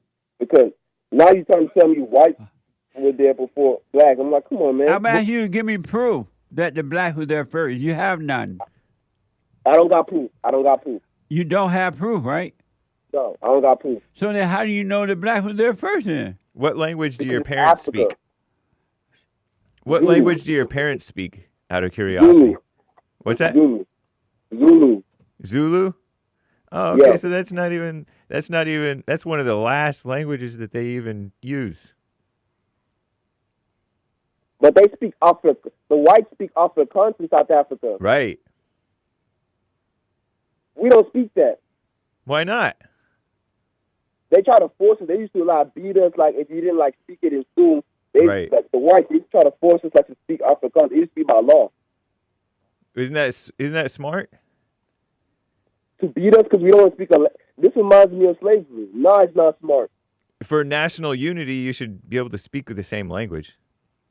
But to beat us because we don't want to speak the same language, that's But why would you want to be in their and look, country? and look at him saying yes behind the camera. Look at him nodding his head yes, saying that's right. Who said that? Hey, he nodding his head when I said it's a good to beat people because they want to speak the same language. He nodding his head yes. Who would nod in their head? Hey, and he think it's funny. You don't even know slavery. It reminds you of slavery. Right. You're just in your imagination about this whole thing. You were never even there. You were born here. You just nodded your head yes, saying that, oh, yeah, it's all right to speak if they want to speak the same If they're that stubborn, what else is going to work? And you think it's funny, too. Why would you want to live in a country that and not speak the same language? I understand, but you think beating them... No, why would you want to live in a... Right. So why you were born in America, right? Yes, sir. So they didn't beat you. But I've been there before, and I heard my cousins did. They told me about it and stuff like that. But they still didn't beat you. Why are you mad? It didn't happen to you. You can't be sad what happens to your fellow man? What? You can't be sad what happens to your fellow man? You can't be upset? For what happens to your fellow man? What good is it doing you or them that you be upset because of what happened to them? What good is it doing you to be upset? Man, it's scary because I could tell if Hank was in South Africa, it would be, man. Are you upset at the rapes and murders of whites in South Africa? Oh, come on, man. Are you? We're going to talk about rape and... What about your fellow man? Are whites your fellow man, Avery? Hey, Hank, where do you think these light-skinned people coming from in Avery, America? answer that question first. What was your question, Hank? Are you upset at the rapes and murders of your fellow man, the whites in South Africa, by blacks? Ask a stupid question. What's the answer to that stupid question? This is stupid. Yes, I'm upset about that. So you are upset that black people are raping white people in Africa? Of course. Thank you, buddy. I got to take a break. Let me go to Terry. A first-time caller out of Texas. Terry, you are on the air. Hey, Jesse, how are you doing, buddy? All is well. Happy White History Month, Terry. Happy White History. Hey, I say people think I'm crazy when I tell them Happy White History Month. I know. They said some old white man came up with that day. But if you said Happy Black History Month, I sing them that song. What? I sing them the song because I work at the hospital and I sing them the song in the ER. I think I'm crazy. Amazing. I had a quick question for you. Yes. When my wife says that I don't show enough emotion, or I need to cry more, I need to be more intact with my emotions, what do you think she's saying? That she is lost and she wants you to be lost and that she wants to control you. Is that what that means? 100%. Because you can't control, you can only control the person or people if they're emotional. And that's why when our enemy wants to control us, they keep us angry, they keep us divided, they keep us fighting, so that as long as you're fighting, you're angry, they have control of you. And if you notice, whenever your wife wants to control you, she does things or says things that make you feel good. And then if that doesn't work, she says things that make you feel bad or will do things that make you feel bad. And if you react either way, she has control over you. So she's telling you she's losing control over you and she doesn't like that. Because she's like, why don't you cry? So when the last time have you cried? I'm like, yeah, but my grandmother died about 10 years ago. She said, you need to just let it out. Sometimes you got to just cry and just let it out, and we can cry together. I'm like, I don't know if she's trying to turn me into a woman or something. Absolutely. Like, you want me to be a man or you want me to be a woman? Yeah, don't fall for it. Yeah. She said, I said, man, I'm going to call Jesse about that. She's like, you need to stop listening to Jesse. Are you black, Terry? I'm black. He black. He black. No, but don't be angry at her. She's lost, and but don't fall back into the darkness. She can't help it. She can't see. Hey, let me tell you something funny, Jesse. Whenever I'm like, yeah, I'm thinking about getting my masseuse license, and she's like, what would Jesse think about that?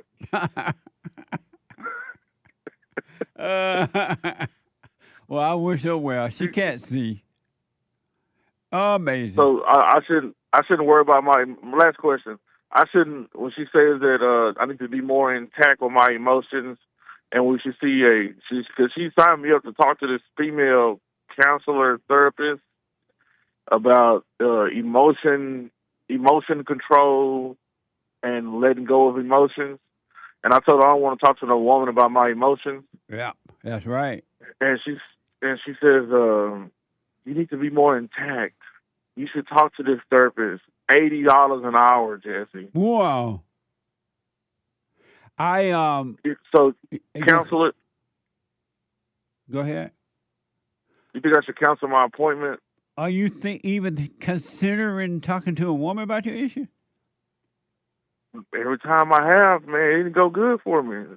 It's What? just a bunch of crazy stuff. So why every time I've talked to a woman about it, but my wife is like, she's going to school for nurse practitioner. She's a nurse right now, and she's going to school, and she's like, oh, I learned this in school.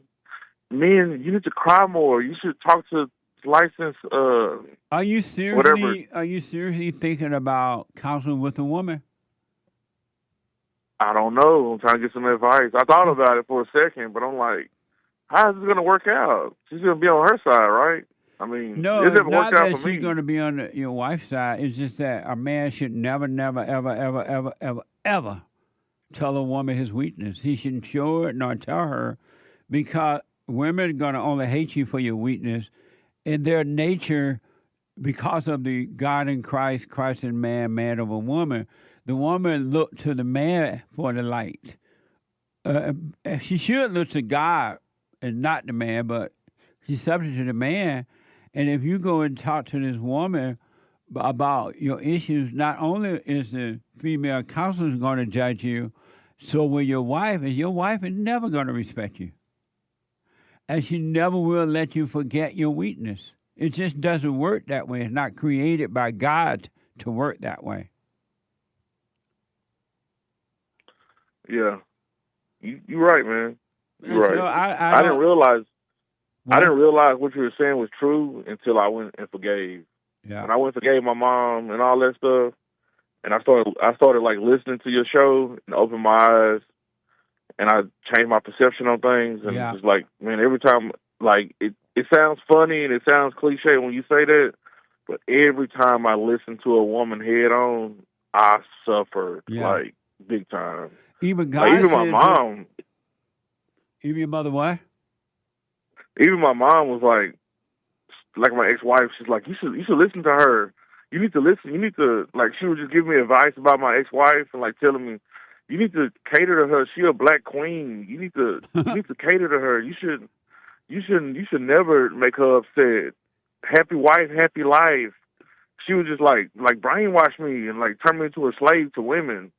And I was just like, dang. And I started listening to you, and they were like, well, your head is strong, but Jesse kind of, he don't want, basically, I don't know how she's God wording it, said but that saying, every time the man listens, because you listen to the woman, you will suffer. I mean, there's no way around it. Because you listen to the woman, you will suffer. And every time the man listens to the woman, he does suffer. Now, if you like, when the woman talk about when she can see hell in other women, you can just hear that, because women are closer to hell. They're closer to the ground. And so they can pick up hell right away because it's inside of them too. Now, when she tell you that woman got hell in her, listen to that, but I wouldn't listen to them for anything else. So she said the black woman is the queen and all that stuff. Well, she is. She's a queen from hell.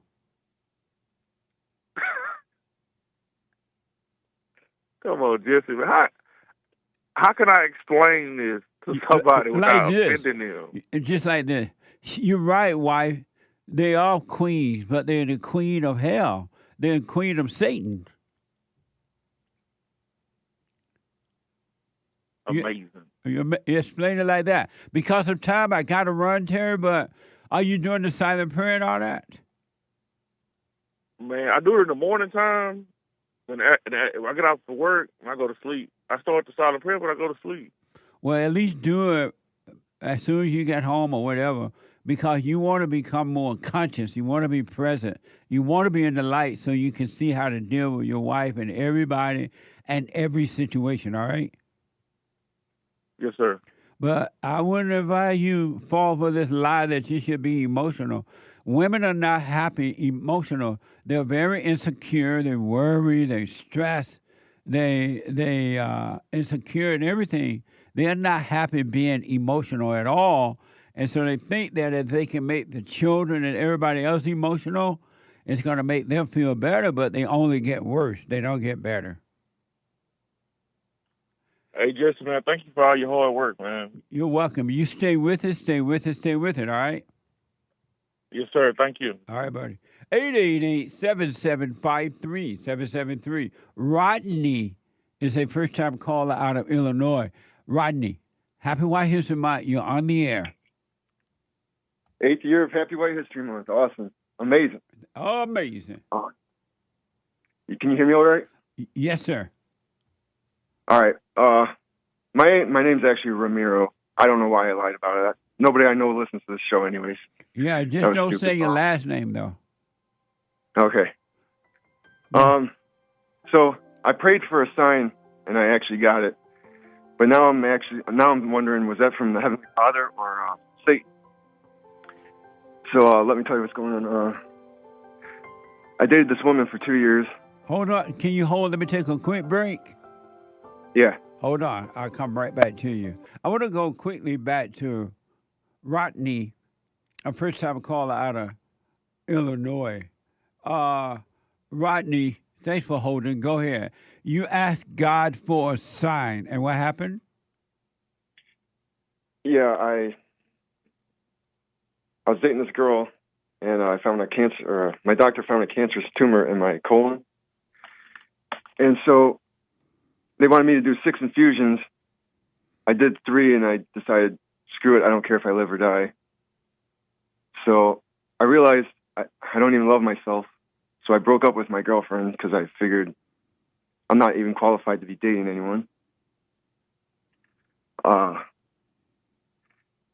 When we were dating, this guy asked her to a show behind my back.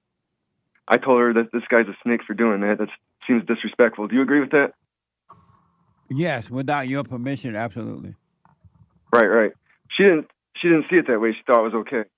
Well, I broke up with her. 3 months later, I missed her and I wanted her back. She's dating that guy. I rest my case. So I'm like, do I want a woman that can't even see a snake right in front of her? So I prayed for a sign. I asked the Heavenly Father for I don't know why I said this. It was just the first thing that came to my head. I asked for an orange elephant to continue pursuing her, or a blue kangaroo to stop pursuing her. And 3 days later, I'm driving around with my cousin, and I see a big sign of a blue kangaroo. Yeah, apparently there's a laundromat. There's a laundromat in Aurora called the Blue Kangaroo. Big sign of a blue kangaroo right in my face. So I'm wondering, did the Heavenly Father give that to me, or was it Satan? Because he said when we pray, we're praying to Satan, unless we're doing silent prayer, right? So the blue kangaroo is to keep her or forget about her? To stop pursuing her. And so you saw a blue one? Yeah. And so that was the sign to stop pursuing her? Yeah, I asked for a blue kangaroo, and he showed me an actual sign of a blue kangaroo. This is the woman that is dating your friend now? He's not my friend. He's right. Yeah. But you want to pursue this woman that's dating that guy? I was trying to. Why? I was trying to get her back because I'm an idiot, I guess. Because listen, I've broke up with many women, and I've never had a problem just moving on and finding another one. But this one, I don't know. I missed her, and I wanted her back. She's the cutest, funniest. She makes me laugh like no one else. Funniest woman I ever met. But she's making other people laugh too, apparently. Yeah. And so your question for me is what? Well, I asked for a blue kangaroo, and he actually showed me a sign of a blue kangaroo. I'm just wondering, was that from the Heavenly Father or from Satan? Because you always say when we pray, we're praying to Satan, unless we're doing the one thing I prayer, promise you, correct? why would you ask God for a woman and about that kind of thing? Why would you ask God that? Why would I ask him what? About give you a sign if you should pursue this woman or not. Why would you ask that of God? I don't know, just looking for some help, I guess. Because I'm driving myself crazy over here, pining over her like a fool. Yeah, and so you drive yourself crazy over there, pining for her, and so you want her back, and she's gonna make your pain even worse. Why don't you get over the pain rather than wanting to bring Satan back in your life to cause the pain to become greater? Yeah, I don't know. Like I said, this one, I don't know. She's got my heart. She got your ego. She makes you feel good. Yeah. What's wrong with you that you need somebody or something to make you feel good? What's wrong with you? Well, I don't know. I feel empty. And why? Or I used to. What? I don't know, Jesse. It's a good question. And why do you feel empty?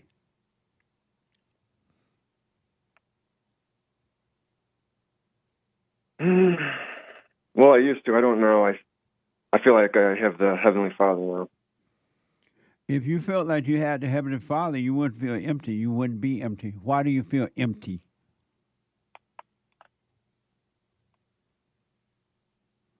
I don't know. Good question. I can't answer it.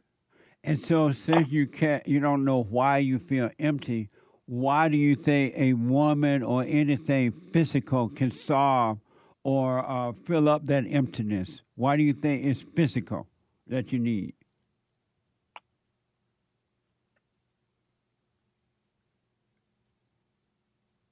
You're stumping me. I don't know.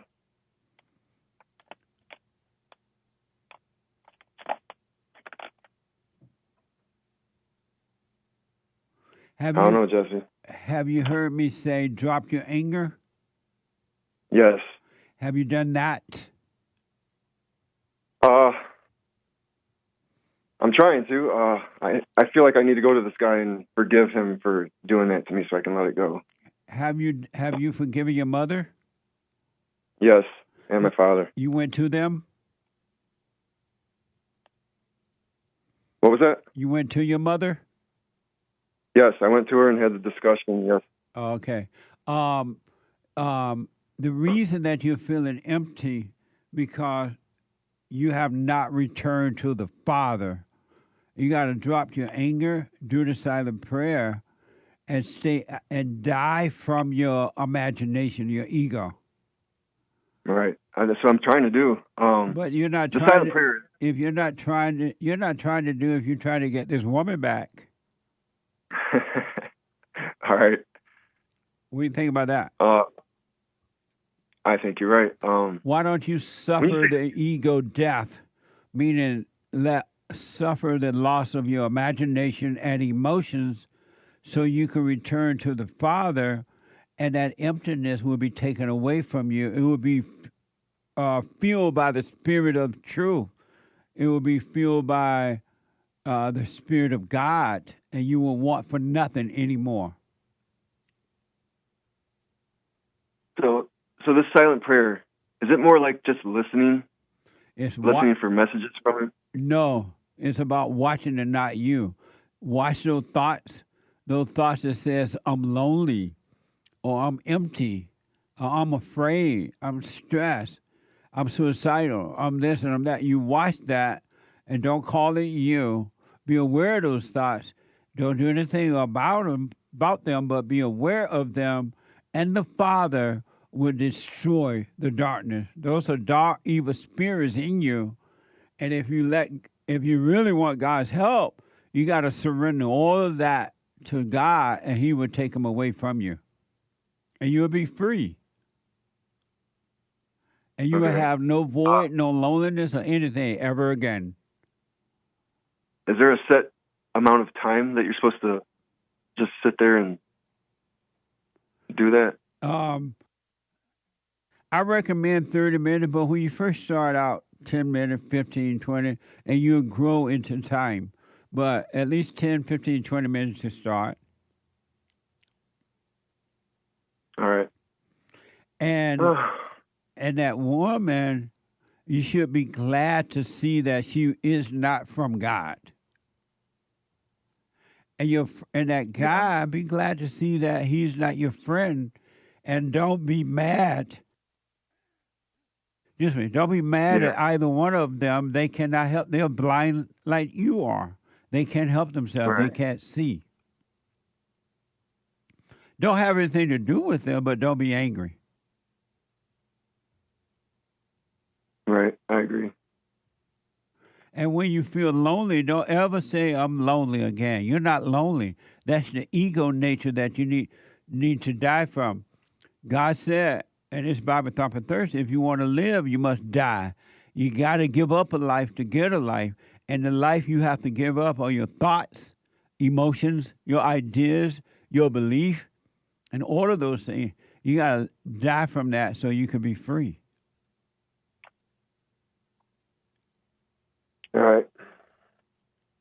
All right, thank you, Jesse. Don't get that woman back. Be done with her. Could I at least stay friends with her or no? No. Why you want to be friends with her? Because she was my best friend. A man should never have a female best friend. Well, shit. All right. Why would you have a female best friend? You don't have to let her know your monthly cycle, right? The what? No. So why would you need a female best friend? I don't know. I don't.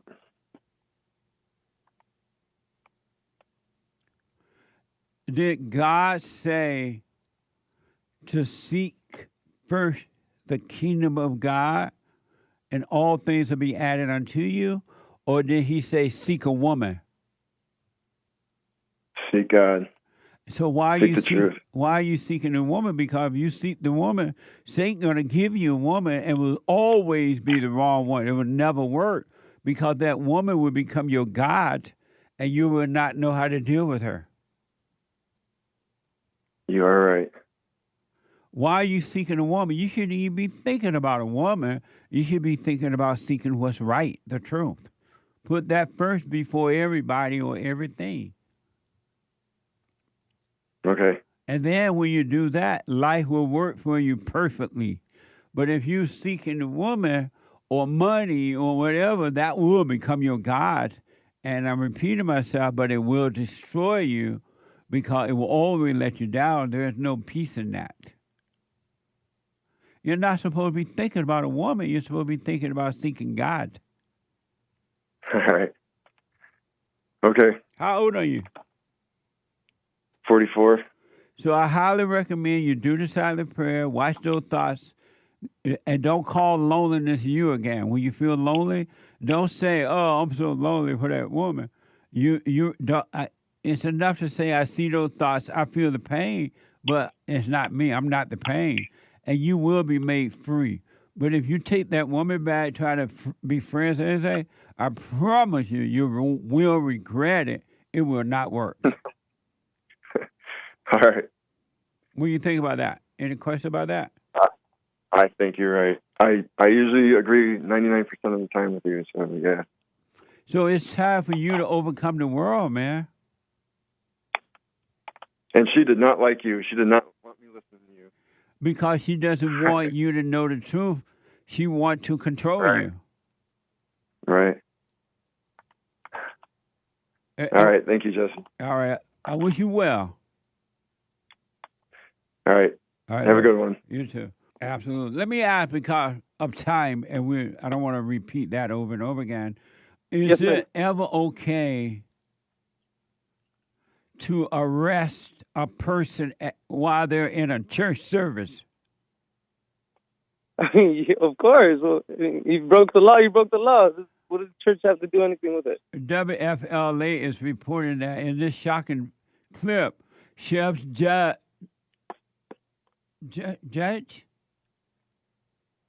James, is it Judge?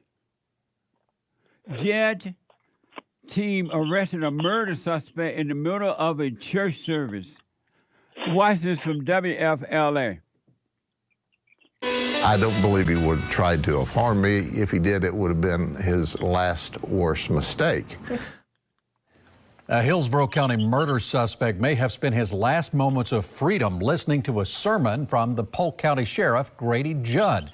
The sheriff says he was speaking to a congregation Sunday and his phone kept going off. He ignored it until the speech was over, and he was shocked to find out what had been going on. So that no one can say any of this. Inside a packed Green Pond Baptist Church in Polk City Sunday, Sheriff Grady Judd was spreading a message about morality and doing the right thing, not knowing somebody accused of doing a very wrong thing was listening. I continue to get cell phone is buzzing. Well, of course, I'm not going to stop in the middle of the sermon. Once his sermon was over, the sheriff saw what all the buzzing was about. Little did I know, my staff was trying to say, hey, there's a guy with a murder warrant in there with you. Polk County deputies had tracked 56-year-old John Skeen to the church. He was wanted for a murder in Ruskin 2 days earlier. Deputies in Hillsborough County say Skeen shot and killed a man at a home they were staying at while fishing. What I believe happened is he was going to come to church, rededicate his life with the minister, and then turn himself in to me. Only our sergeant and deputies arrested him before he got a chance to do that. Skeen is a longtime member of the Green Pond Baptist Church. Amazing. And if you think that's bad, here's some more action in a different church in a different town. WLBT is reporting an elderly woman was dragged out of a Mississippi church right after the break. Hold on, sir. Sergio, I got to take a break. I want you to respond to this one too, Sergio, and everybody else. Right after this quick break, I want to play this soundbite really fast, and I want Sergio to respond to me about this. People getting arrested in church. If ever we needed you, Lord, we need you now. So we played you one soundbite where a man was arrested in church by Sheriff Judge. A woman was, according to WLBT, an elderly woman was dragged out of Mississippi church. Why this? Members say they were trying to do the right thing and speak out against the pastor after not abiding by church bylaws, but court records reveal a different story. Now, according to these documents, it turned out that a church deacon was assaulted months ago at the hands of some members, and as a result, they were asked not to return until things were resolved. I was wrestled to the floor.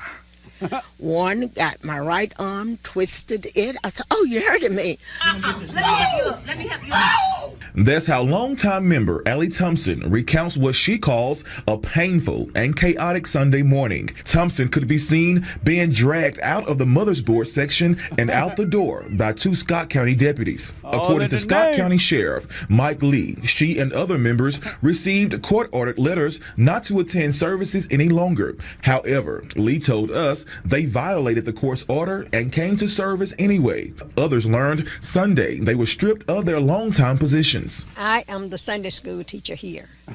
And Mr. Johnson came in this morning and said that his pastor had asked him to teach the Sunday school lesson, and he's taking it over. I was not informed. What's wrong with the blacks? One thing about black people, they go to fight anywhere. In the church, on a cruise, at Disneyland, at a cafe, at an outdoors event, they gonna fight. You can rely on it. I was going to see Sunday school. Here's what led to the altercation. Now, you may ask, what led to the big blow-up? Well, Thompson claims there are several things, including speaking out against Pastor Charles Bell's leadership. He called himself appointing a finance committee. The church did not put that in effect. We have bylaws and rules that we govern. Thompson also claims other leaders of the church are not being included in church business. Why he doesn't include my husband, who is the oldest man here in the church, who is the oldest deacon, I do not know. He makes decisions without his knowledge. Can you imagine they had to drag her out of there? All in the name. And last but not least, back in 2024, leaders of the church filed a restraining order against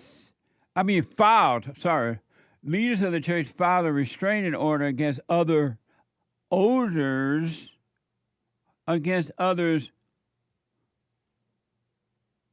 What? It doesn't say 7 members. Against 7 members, including the elderly woman. Restraining order. Why is this? 3 on Your Side did some digging and found several things filed in Scott County Chancery Court.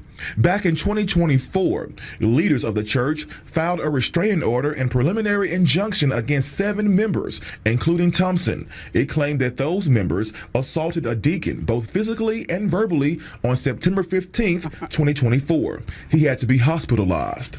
It goes on to say that all those defendants verbally threatened and assaulted the pastor, first lady, and other members of the church. Now, Thompson filed a statement to the church's lawyer saying she had no involvement in that altercation. All the preachers that have been here and gone, if you get in touch with them, they would tell you that I have been a faithful warrior. So Chris, tell us, what is next for these members? Well, great question, Maggie. Their membership now lies in the hands of the congregation, and Thompson says the church will have a meeting later on this month to officially vote them out. All in the name. Are they fighting with the Bible? Are they fighting with the word? Sergio, what do you think about that? Man, it sounds like they're trying to control it. She can't just let go of it. All in the name. And what's wrong with arresting people in church? Man, if they committed a crime, go get them. What is it? What's the point? In the church. Are the illegals going to hide in the church? Oh, because it's a safe place? Come on, man. That doesn't even make sense. What do you say? Hey, they do try to hide in church and get sanctuary in the church, these illegals. And there's pastors, liberal pastors, who will hide them. The Catholic Church is known for hiding people, illegals in the basement. Others too, yeah. That's what I'm saying. They should go raid them. Raid the churches. I agree. The Pope is sick. Thank you, Sergio. Happy White History Month. Yeah, have a good one. Thank you. You too. All right, buddy. Amazing. I want to show you, it's Black Friday, right? Before I go back to the callers. I want to show you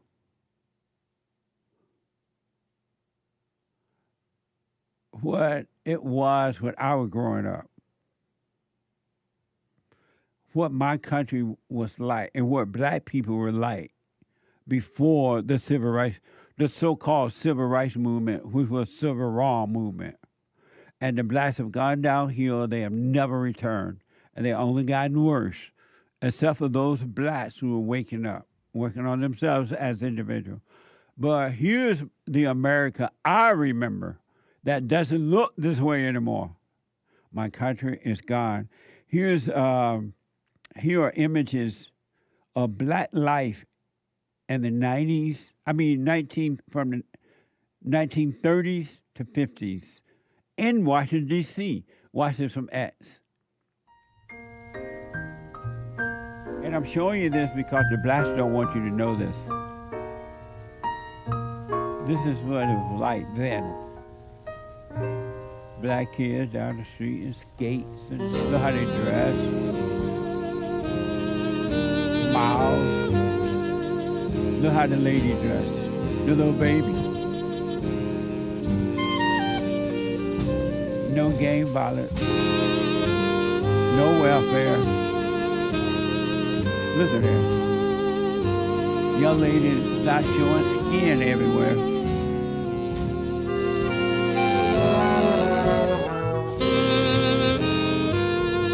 At the pool. not harassing white people. Look how nice that lady dressed. Black people used to have class. Now they're classless. Not all, but most. And I'm showing you that because they lie to you. Because they tell you lies to keep you angry so that they can control you and by blaming the white people for your screw-ups for personal gain, cash. They want money and power.